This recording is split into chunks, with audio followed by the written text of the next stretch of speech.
à l'instant où je parle, il y a des instructeurs français,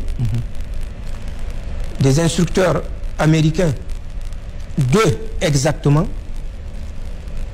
qui sont en train de former, je dis bien de former, ces mouvements qui sont dans le lac Tchad, dans la confection des ceintures explosives, dans la commission des attentats kamikazes, ce qu'ils ont appelé dans leur jargon, et les terroristes Nguemas, et qui bénéficient de la mise en place des drones, des explosifs. Pour revenir aux explosifs, ils ont livré par la même occasion 40 conteneurs d'explosifs au mouvement terroriste.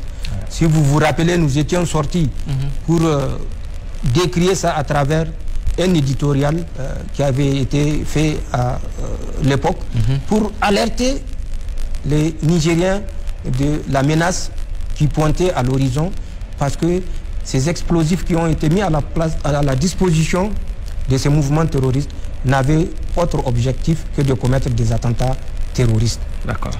Ce jeu est joué par le Nigeria. Mieux, au cours d'une rencontre, c'est un officier de l'armée de l'air du Nigeria, toujours dans le lac Tchad, qui était venu en compagnie d'une délégation française, qui avait demandé à ces mouvements terroristes de leur désigner des îles, ce qu'on appelle communément ici Tumbo, sur lesquelles ils vont mener des frappes, mais en étant assurés que les terroristes ont pris les dispositions pour débarrasser les îles ou Tumbo de toute présence de leur famille, de leur matériel ou de leurs moyens.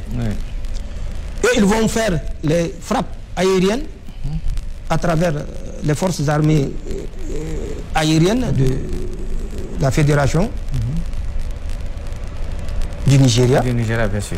Et ils vont montrer aux naïfs nigériens, tchadiens, qu'ils sont en train de lutter contre Boko Haram et ISWAP. D'accord. Pire,